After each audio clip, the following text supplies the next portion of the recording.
The dust of the battlefield slowly settled, a thin, hazy veil descending upon the gruesome tableau of fallen warriors and shattered ambitions. The cacophony of clashing steel, the guttural roars, and the desperate cries had faded into a haunting silence, broken only by the whimpers of the wounded and the distant caw of scavengers. Among the countless bodies strewn across the blood-soaked earth lay Marcus, a Roman legionary, his heavy bronze armor dented and torn, a stark testament to the ferocity of the combat he had just endured. His breath came in ragged, shallow gasps, each one a painful effort, a testament to the grievous wound that marred his side, a deep, jagged gash from a barbarian axe that had cleaved through mail and flesh alike. His helmet, knocked askew in the chaos, offered a glimpse of his ashen face, streaked with grime and sweat. His eyes, usually sharp and alert, now glazed over with a mixture of pain and the encroaching darkness of unconsciousness. The world around him swirled in a dizzying haze, colors bleeding into one another, sounds muffled and distant as if heard through a thick fog. He could feel the cold, hard ground beneath him, a strange comfort in its unyielding presence, a grounding point in the maelstrom of his suffering. The metallic tang of blood filled his mouth, a grim reminder of the price of battle, a taste he knew all too well. Hours might have passed, or perhaps only moments, time itself a fractured concept in his semi-conscious state. The setting sun cast long, skeletal shadows across the field, painting the scene in hues of orange and deep crimson, a macabre masterpiece of destruction. He heard footsteps approaching, heavy and deliberate, a faint hope stirring within his weary heart, a desperate plea for succor. Were they Roman comrades searching for survivors, or the enemy returning to finish off the vanquished? He tried to move, to call out, but his limbs felt like lead, his voice a mere whisper trapped in his constricted throat. A figure loomed over him, silhouetted against the dying light. It was a Roman, he could tell by the familiar shape of the helmet and the glint of the lorica segmentata. A medic, perhaps, or a comrade searching for a friend. The figure knelt, and Marcus felt a gentle, albeit firm, hand on his shoulder. A canteen was pressed to his parched lips, and a small trickle of cool water, precious as liquid gold, flowed into his mouth, easing the burning dryness in his throat. It was a small act, but in his desperate state, it felt like a lifeline, pulling him back from the precipice of oblivion.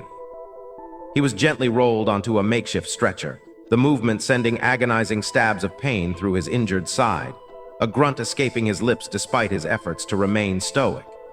He could hear hushed voices, their words indistinct, like the murmur of a distant river. The journey was slow and arduous, each jolt of the stretcher a fresh wave of torment. He drifted in and out of consciousness, fragments of memories flashing through his mind. His village in Italia, the stern face of his centurion, the laughter of his fellow legionaries during a rare moment of respite, the roar of the crowd in the arena. Finally, he felt the relative stillness of a tent, the scent of herbs and something vaguely antiseptic filling his nostrils. A rough bandage was applied to his wound, the hands of the medics surprisingly gentle despite their calloused appearance. He was given a draught, a bitter liquid that promised relief from the pain, and soon a deep, dreamless sleep claimed him, a merciful escape from the agony of his waking hours. The days that followed were a blur of pain, fever, and the slow, arduous process of recovery. The military hospital was a stark, efficient place, filled with the groans of wounded men, the hushed whispers of the healers, and the constant, underlying hum of human suffering. Marcus was one of many, a face in a sea of injured warriors, each bearing their own scars, both visible and invisible. The wound in his side festered for a time, a constant source of agony, and he often found himself staring at the rough canvas ceiling, wondering if he would ever see his home again, if he would ever feel the warmth of the Italian sun on his face without the constant reminder of battle. The medic, an older man named Gaius, with a kind but world-weary face, visited him regularly. Gaius would meticulously clean and redress his wound, his touch firm and practiced. He spoke little, but his presence was a comfort, a quiet reassurance that Marcus was not alone in his struggle. He would sometimes offer Marcus sips of wine, diluted with water or small portions of broth, encouraging him to eat to regain his strength. Gaius had seen countless men like Marcus, broken in body and spirit, and he knew the long, slow road to recovery was as much about the will to live as it was about the skill of the healers. During his periods of wakefulness, Marcus would listen to the stories of the other soldiers, their voices weak but their tales vivid. Stories of daring charges, of desperate last stands, of comrades lost and victories won. He learned of the battle's aftermath, the strategic retreat, the heavy casualties on both sides. He was lucky, he realized, to have survived it all. Many of his cohort had not been so fortunate. The weight of their absence pressed upon him, a silent burden that added to his physical pain. As the fever subsided and the wound began its slow, reluctant healing, Marcus found himself with ample time for reflection. He had joined the legions years ago, a young man seeking glory and a steady livelihood, eager to escape the monotonous life of his family's farm. He had seen much, endured much, and inflicted much. The romance of soldiering had long since worn thin, replaced by a grim understanding of its brutal realities. He had fought bravely without question for Rome, for his comrades, for the ideals he had been taught to uphold. But now, lying wounded, his future uncertain, he questioned the cost. One evening, as the shadows lengthened and the hospital tent grew quiet, Gaius sat beside his cot. "You're a strong one, Marcus," he said, his voice a low rumble. "Many would have given up by now." Marcus managed a weak smile. "What choice do I have, Gaius?" Gaius chuckled softly. "Choice is always there, even when it seems absent. You choose to fight to live. That's a choice many men forget in their darkest hours." He paused, then continued, "Your wound will heal given time, but the path ahead, it will be different." Marcus knew what he meant. A severe wound like his, even if it healed, would likely leave him unfit for frontline combat. His days as a legionary, charging into battle with sword and shield, might well be over. The thought brought a strange mix of relief and anxiety. What would he do, a soldier without a war, a legionary without a legion? The prospect of returning to his farm, broken and scarred, felt like a defeat in itself. Days turned into weeks and weeks into a month. The wound eventually closed, leaving a puckered, angry scar that stretched across his side, a permanent reminder of the axe's kiss. He began to regain some of his strength, slowly, painstakingly. He would take short, supervised walks outside the tent, leaning heavily on a crutch, his muscles weak and atrophied. The fresh air, though still carrying the scent of a recently fought battle, was a welcome change from the stale confines of the hospital. He watched the other soldiers, some training, some on guard duty, their movements fluid and strong, and a pang of longing shot through him. He missed the camaraderie, the shared purpose, the sense of belonging that came with being a part of the Legion. One afternoon, a centurion, a grizzled veteran with a stern but not unkind demeanor, came to speak with him. He was informed that his service in the active legions was, regrettably, coming to an end. However, given his exemplary service and courage, he would be offered a position within the Roman administration, perhaps guarding a less volatile outpost or working in a supply depot. It was an honorable discharge, a chance for a new life, a recognition of his sacrifices. Marcus listened in silence, his heart a tangle of conflicting emotions. On one hand, relief washed over him. He would live, he would not be left to languish. On the other, a sense of loss, a profound emptiness settled within him. The Legion had been his life for so long, its routines, its dangers, its camaraderie, all woven into the fabric of his being. To leave, it felt like shedding a part of himself. He accepted the offer, knowing there was little alternative. He would travel to a distant province, far from the battlefields he had known, far from the familiar streets of Rome. The journey itself would be long, a slow passage across the vast Roman Empire. He would be given a small sum of money, enough to start anew, a meager compensation for the years of service and the lasting mark etched upon his body. The day came for his departure. He bid farewell to Gaius, the medic offering a rare, genuine smile and a firm handshake. "May your new path be peaceful, Marcus," he said, his eyes reflecting a silent understanding of the legionary's journey.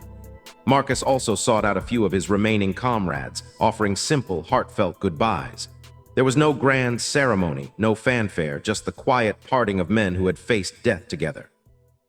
He boarded a military transport, a sturdy wagon filled with supplies and a few other wounded soldiers, all heading in different directions, all carrying their own burdens of war.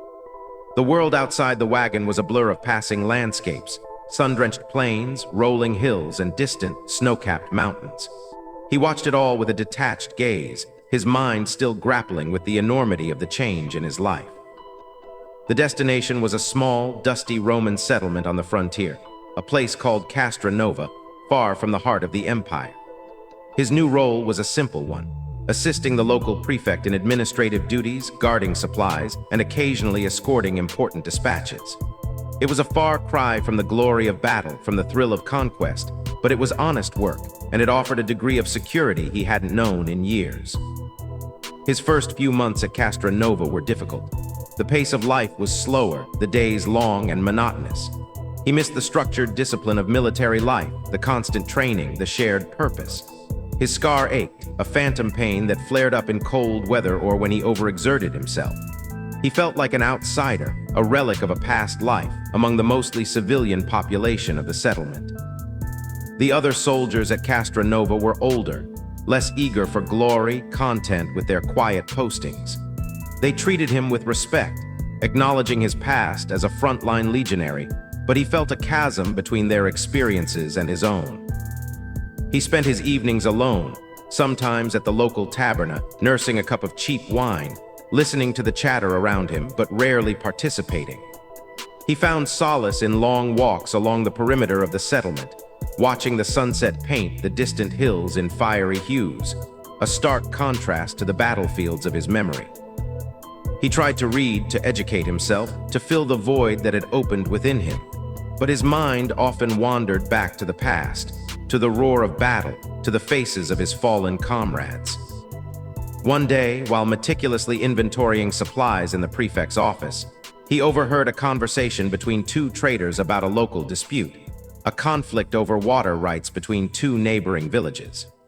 The prefect, a weary-looking man named Lucius, seemed overwhelmed by the petty squabbles, more accustomed to paperwork than conflict resolution. Something stirred within Marcus. He had spent years resolving conflicts, albeit with a sword and shield. He had seen the nuances of human nature in the crucible of war, the desperation, the greed, the fear. He approached Lucius cautiously. "Prefect," he began, "I couldn't help but overhear. Perhaps I could be of some assistance with this dispute. I have a certain experience in these matters." Lucius looked up, his brow furrowed with exhaustion. "Experience, Marcus? You're a soldier, not a diplomat." "Indeed, Prefect," Marcus replied, his voice calm and steady. "But understanding what drives men to conflict, that I know. Perhaps a different approach, one that appeals to their sense of order, of Roman law, rather than just their emotions."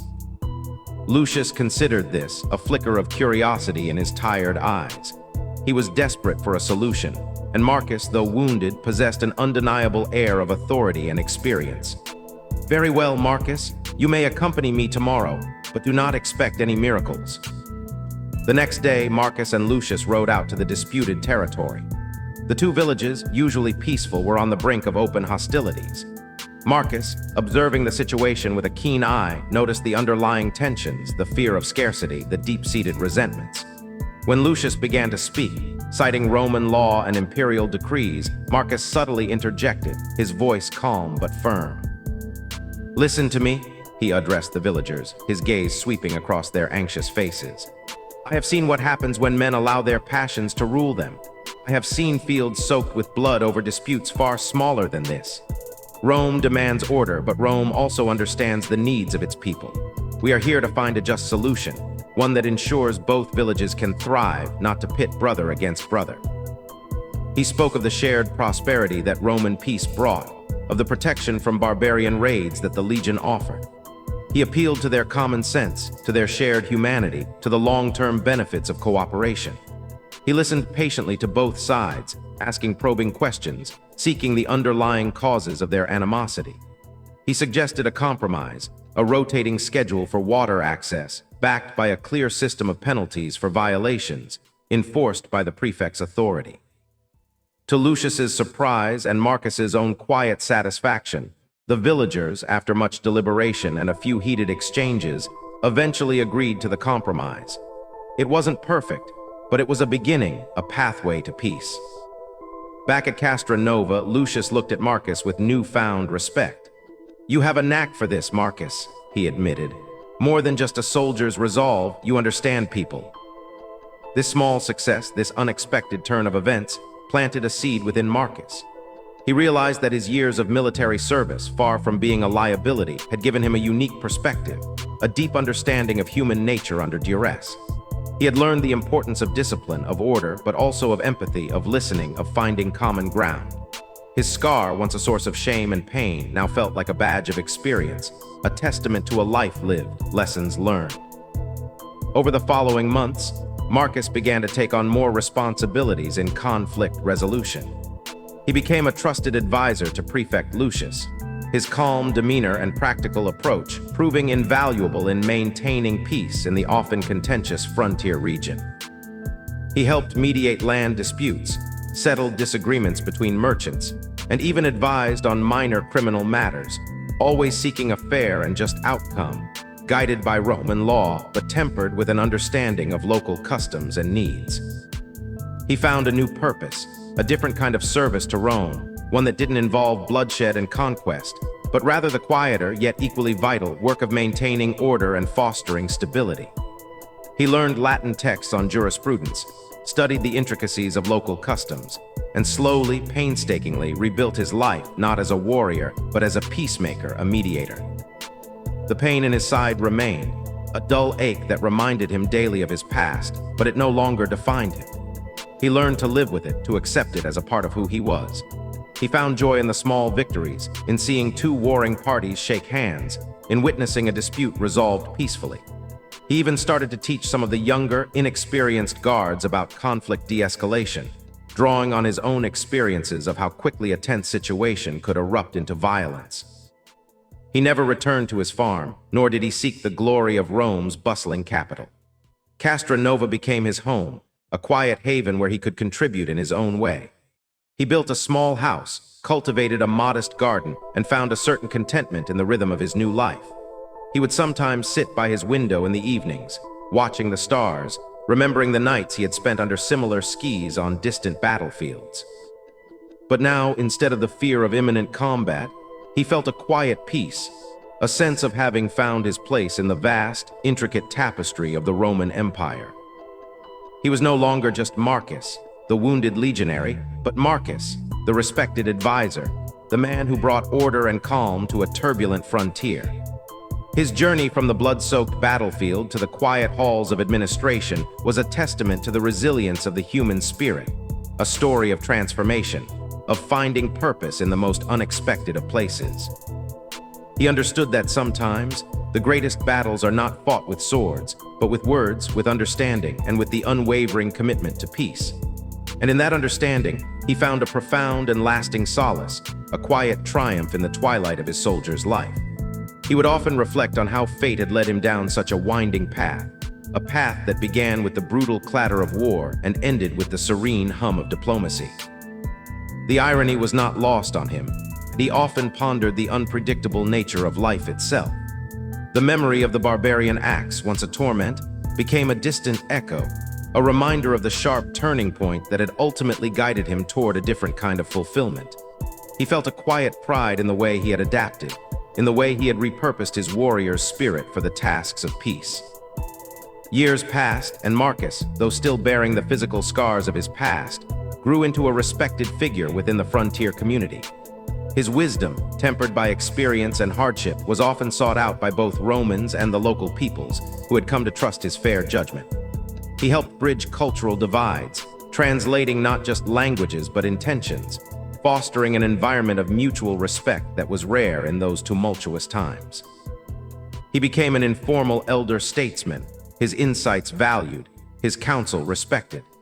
He even learned some of the local dialects, finding joy in the nuances of new words and expressions, further deepening his connection to the land and its inhabitants.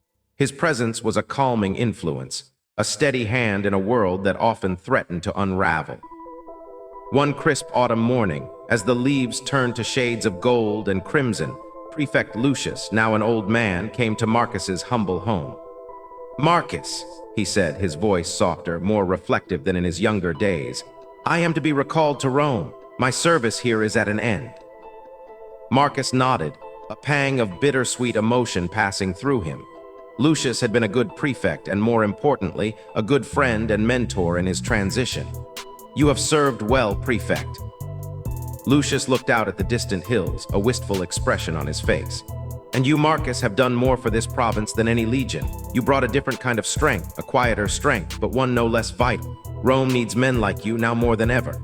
He paused, then turned back to Marcus, a serious glint in his aging eyes. "I have recommended you to my successor. I believe you should continue your work here, perhaps even take on a more formal role." The suggestion surprised Marcus. He had never sought formal power, content with his informal influence. But the thought of leaving Castra Nova, of abandoning the community he had helped build, felt wrong. He had found his anchor here, his new identity. "I will consider it, prefect," Marcus replied, a sense of destiny beginning to settle upon him. Lucius smiled. "I know you will, and I know you will do what is right, as you always have." With a final, meaningful nod, Lucius departed, leaving Marcus to contemplate his future. The new prefect, a younger, ambitious man, arrived a few weeks later. He was initially skeptical of Marcus, seeing him as a mere relic of the past. But he soon came to appreciate Marcus's profound understanding of the region, his deep rapport with the local tribes, and his uncanny ability to diffuse potentially violent situations. Marcus's quiet authority, born of experience and genuine empathy, proved far more effective than any heavy-handed decree.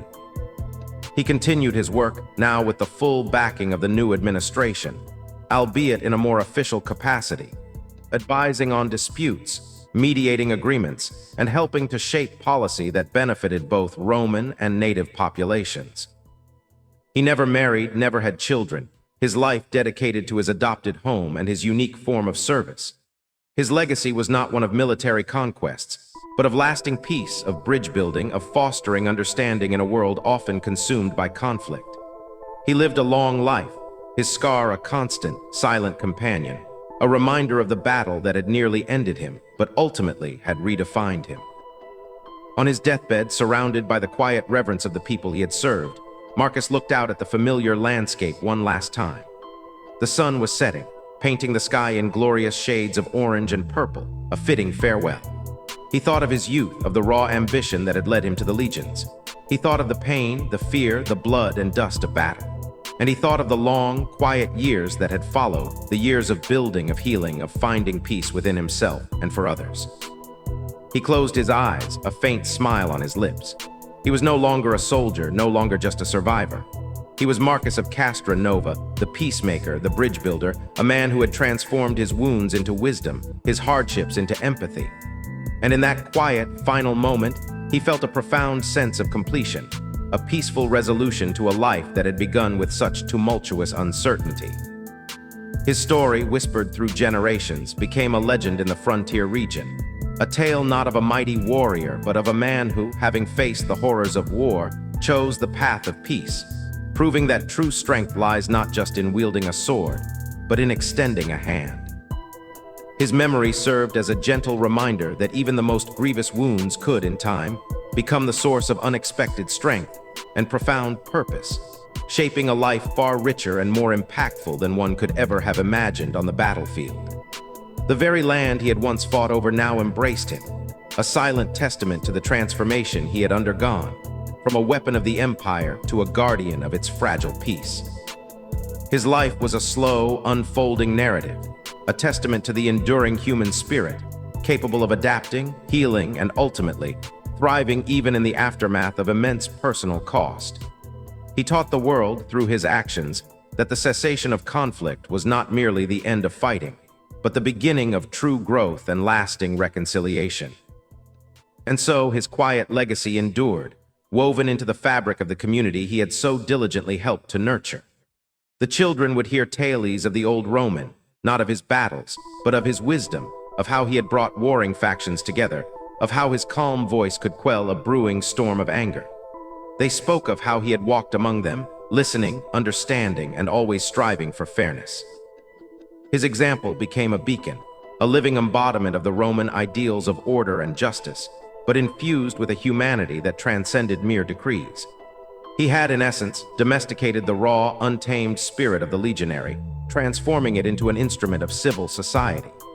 The scar on his side, though unseen by most, remained a potent symbol for Marcus himself, a daily reminder of the crossroads he had faced and the path he had chosen. It was a physical manifestation of a profound internal metamorphosis, a crucible from which a different, perhaps even nobler, man had emerged.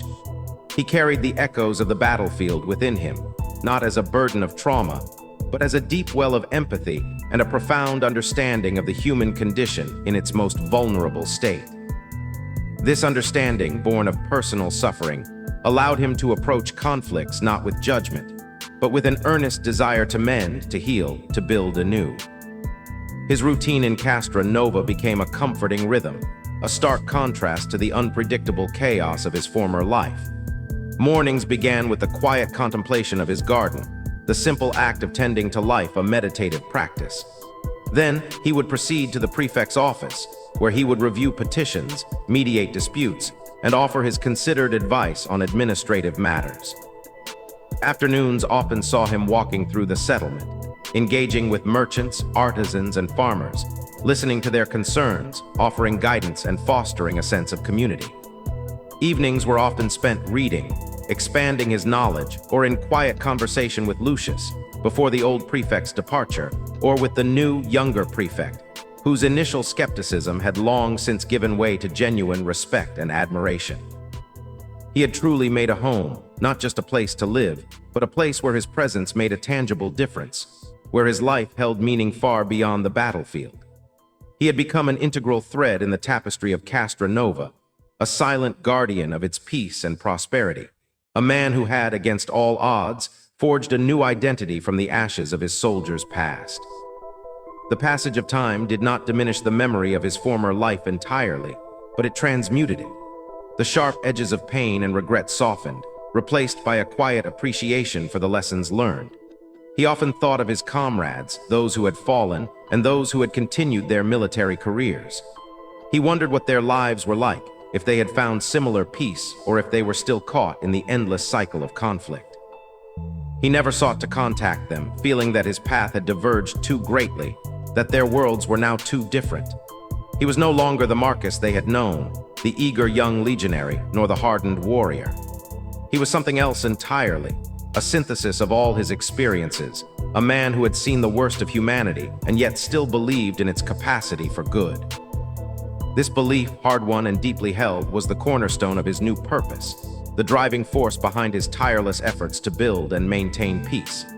He understood that true strength lay not in the ability to destroy, but in the unwavering commitment to create, to nurture, to heal. And in that understanding, he found a profound and enduring satisfaction, a sense of having fulfilled a destiny he never knew he possessed, a destiny born from the very wound that had threatened to end him.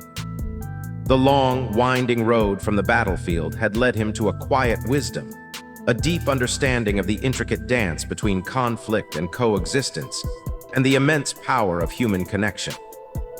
His presence in Castra Nova was a living testament to the possibility of redemption, not in a spiritual sense, but in the earthly, practical realm of human endeavor.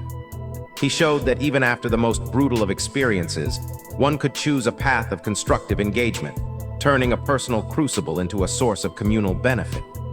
The scars he carried, both visible and invisible, became markers of his journey, not merely signs of damage, but symbols of transformation. He moved with a quiet dignity, his gaze thoughtful, his words measured, always seeking the heart of a matter, always striving for equilibrium. The young prefect, who initially viewed him with suspicion, eventually sought his counsel on nearly every significant decision, recognizing the invaluable insight that Marcus possessed. The frontier, often a volatile place, benefited immensely from his steady influence, experiencing an unusual period of stability and growth. It was a testament to the power of a single individual, who, instead of succumbing to the bitterness of his wounds, chose to channel his experiences into a force for good. He had transcended the role of a mere soldier, becoming a true guardian of peace, a quiet architect of a more harmonious world, one small dispute at a time.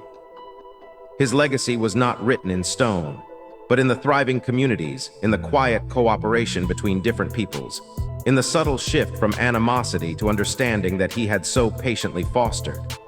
His life became a parable, a gentle reminder that even from the most violent beginnings, profound peace could blossom, if one only had the courage to cultivate it. And so, the Roman soldier, once destined for further battles or perhaps an early grave, instead found his true calling in the quiet, dusty expanse of the frontier. His journey was a profound exploration of human resilience, a demonstration of how a broken body and a weary soul could find renewed purpose, not by forgetting the past, but by integrating it into a new, more expansive vision of the future. The whisper of the wind through the tall grasses of Castra Nova seemed to carry his story, a soft, unending narrative of a life forged in the fires of war, yet ultimately dedicated to the warmth of peace. He became an unsung hero, not of the legions, but of the people, a quiet monument to the enduring power of empathy and the transformative potential of a single wounded heart. His life was a testament to the unexpected paths that destiny can weave, taking a man from the brutal chaos of combat to the profound serenity of true service, leaving behind a legacy far more profound than any military victory could have offered. He was a beacon, a quiet light in an often dark world, proving that the human spirit, even when scarred and weary, possesses an incredible capacity for healing, for growth, and for making a lasting difference, one gentle act of peace at a time. His story, flowing like a calm river, eventually merging into the great ocean of history, a small yet significant wave of change. 191.2s. Use arrow up and arrow down to select a turn, enter to jump to it, and escape to return to the chat.